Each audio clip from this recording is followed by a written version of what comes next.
So అద్భుతంగా self defence mechanism నేర్చుకున్న ఆ చిన్నారులు ఒక గ్రూప్ ఫోటో దిగుతారు ఆనరబుల్ డిప్యూటీ సీఎం గారితో. ఒకసారి వేదిక దగ్గర రండి అమ్మా.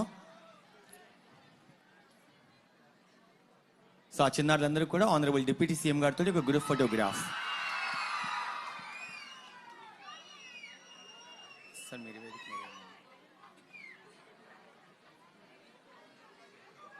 ఆ చిన్నారుల ఆనందానికి అవధులు లేవు. ఇప్పుడు చాలా గొప్పదాన్ని జీవితంలో సాధించిన అనుభూతికి లోనవుతున్న ఆ చిన్నారులతోటి ఆంధ్రప్రదేశ్ రాష్ట్ర ఉప ముఖ్యమంత్రి వర్యులు శ్రీ కొణిదెల పవన్ కళ్యాణ్ గారు.